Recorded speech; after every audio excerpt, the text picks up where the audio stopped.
Hello friends, I am Professor Shraddha Sheke from KK Wagh Institute of Engineering. Welcome to our session on the digital circuits.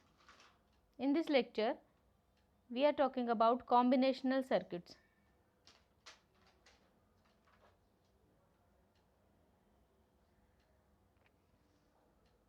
Objectives of this lecture are to discuss about arithmetic circuits, half adder, full adder and half subtractor, full subtractor we will be talking about.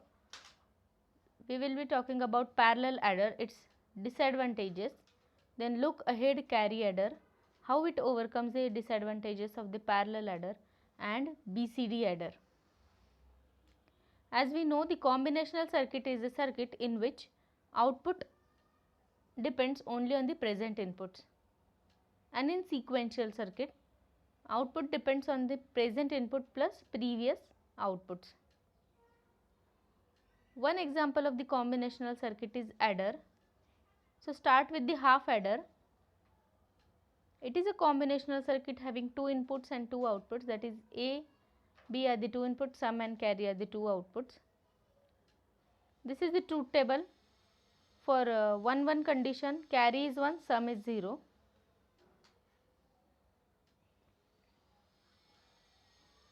If you solve a K map for this, then or if you observe the expression, this expression for the carry very carefully, then what we will get? A and B, that is A dot B. And if we observe the truth table of this sum, we will get A XOR B. This is the logic implementation of the half adder. One of the disadvantage of the half adder is that you add only two inputs A and B. If there is the condition 1 plus 1 plus 1, then what you will do if there are three inputs? So half adder will not work. That's why we will go for the full adder. So basically full adder is also a combinational circuit having three inputs A, B and carry in and two outputs. So truth table of the full adder is obtained by using the truth table of the half adder. So in order to obtain the truth table of the full adder, what we are going to do? First we will add these two numbers, that is A plus B, by using the rules of half adder.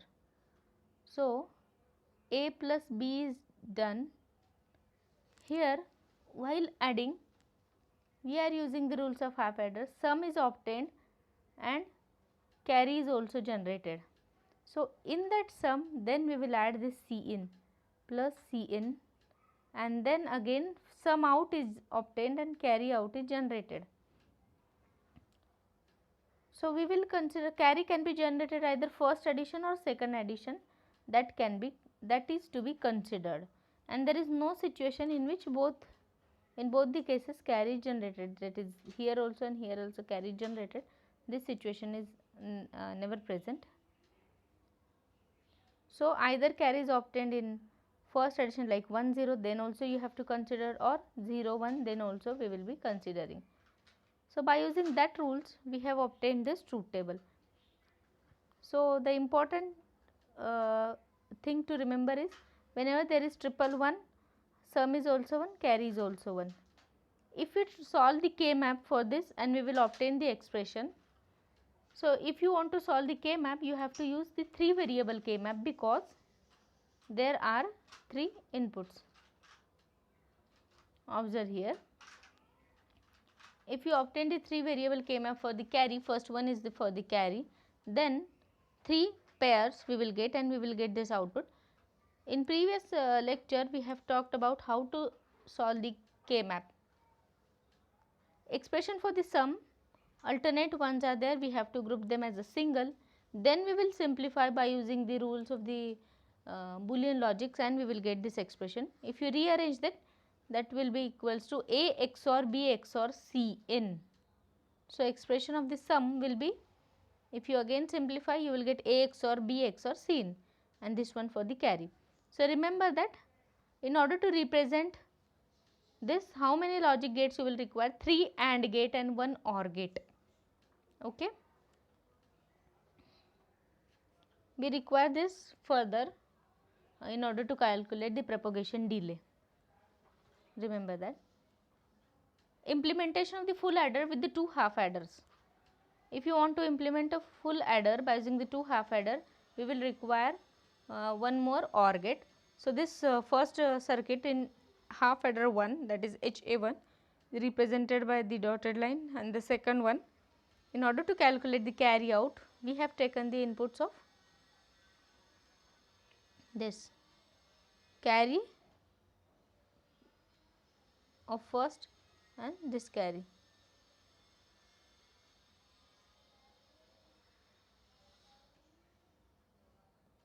Half subtractor. Basically, half subtractor is again a combinational circuit having two inputs A and B, difference and the borrow or the outputs. If you observe carefully, the expression for the difference is also A XOR B, and the expression for the sum in half adder is also A XOR B. Expression for the borrow is A dash B, and that we can implement by using the logic gates. Full subtractor, again same logic. How this truth table have derived? A minus B, whatever you will get difference and borrow out, subtract this B in, borrow in from this D minus B in, and you will get borrow out and difference. Same logic we have used and we have obtained this truth table. You can write down this in SOP form.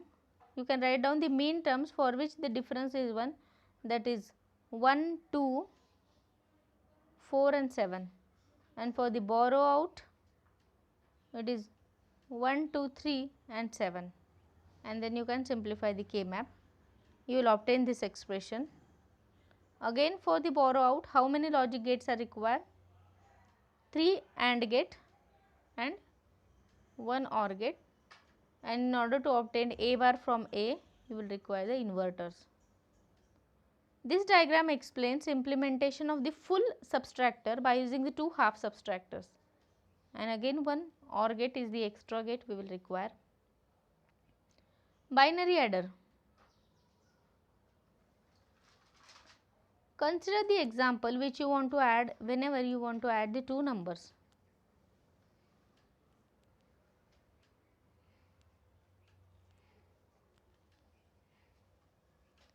What we are doing actually,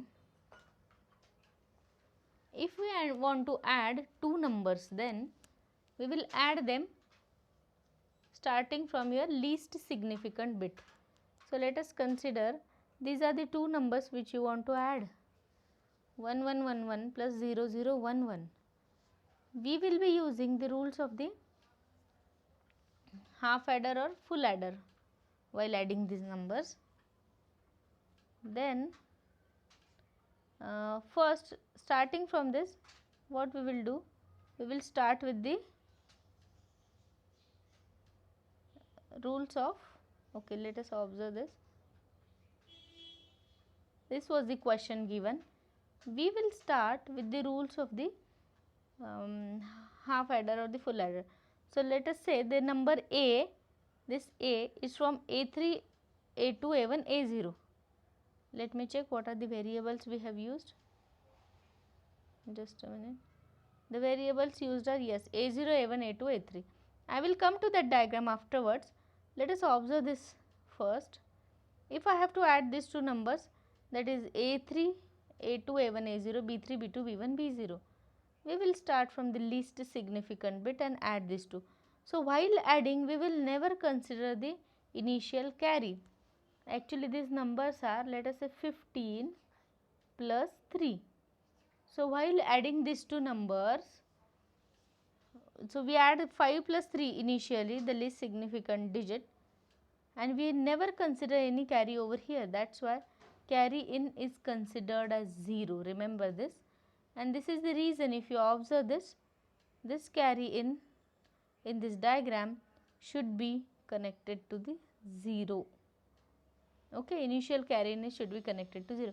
If you are cascading two circuits, then carry out should be connected to the carry in of next, but for the least significant bit, it should be connected to the ground.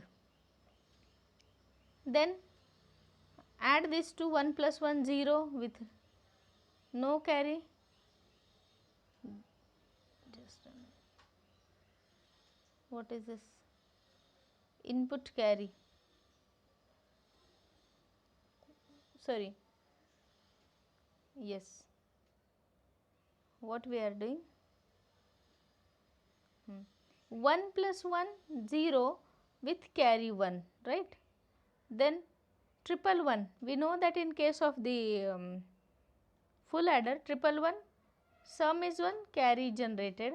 Then 1 plus 1 0, sum is 0, carry is 1, and then 1 plus 1 0 with 1. If you find out the represent this in your decimal, you will get the correct answer. So, this is a finally carry out and this is the sum. Now, coming to our circuit, and let us try to discuss about how this circuit is working. What they have done, 1, 2, 3, 4, 4 full adders they have used. This is called as parallel adder. This is basically a 4-bit parallel adder.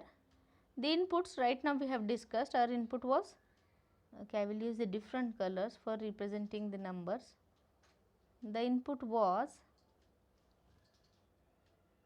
here 1, 1, 1 and 1, and here 0,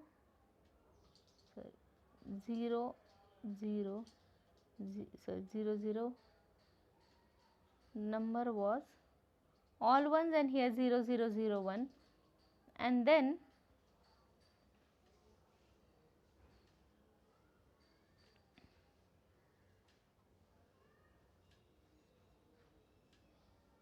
we will add them together. So, initially the A0 and B0 will be added and you will get sum as 0, carry as 1.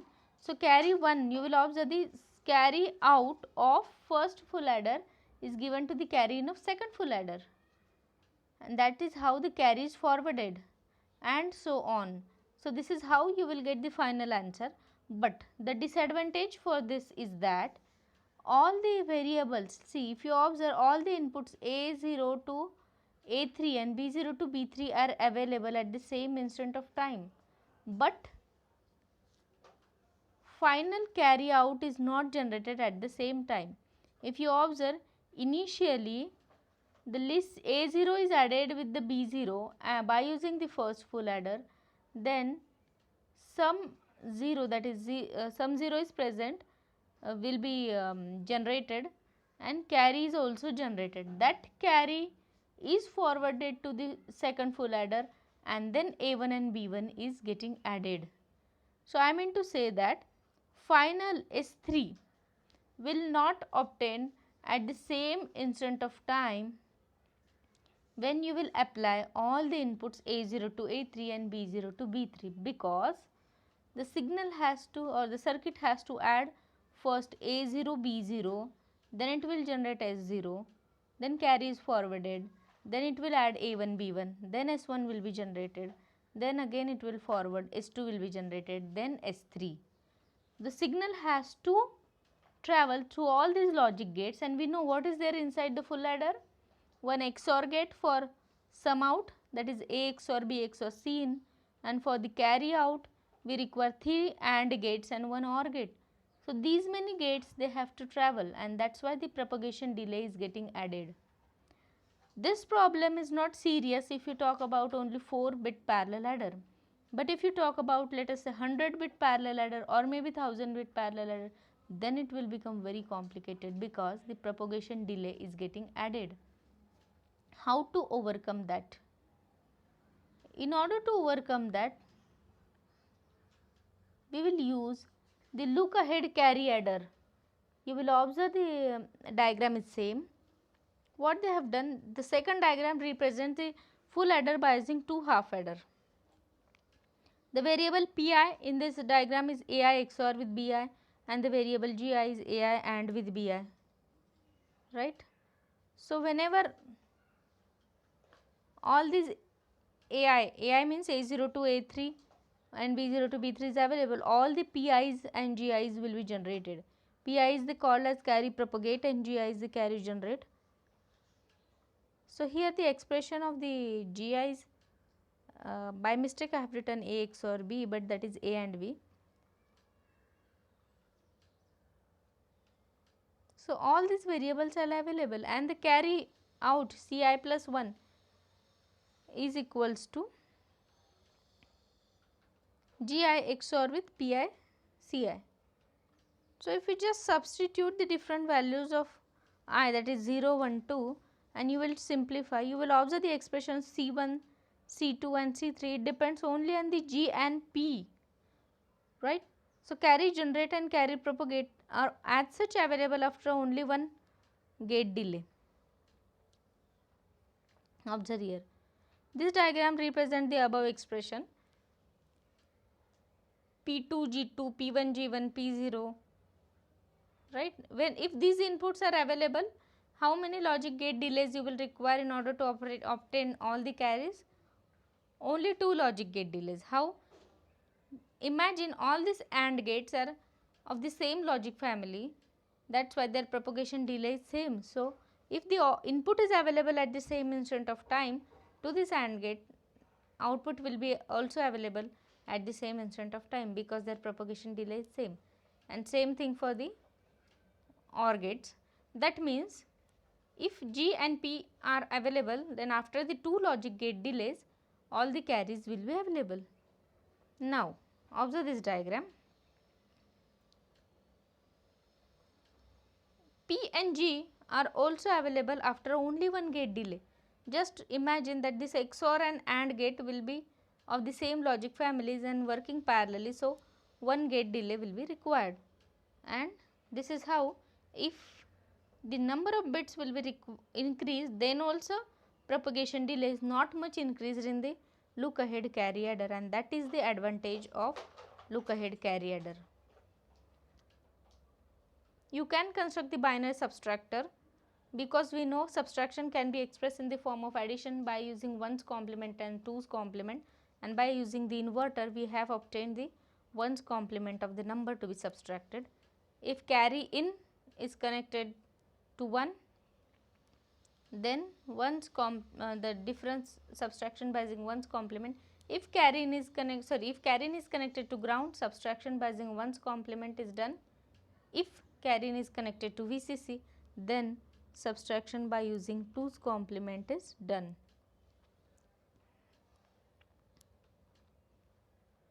BCD adder, we know the rules. If sum is less than 9, carry is 0 and carry is 0, result is okay, no correction.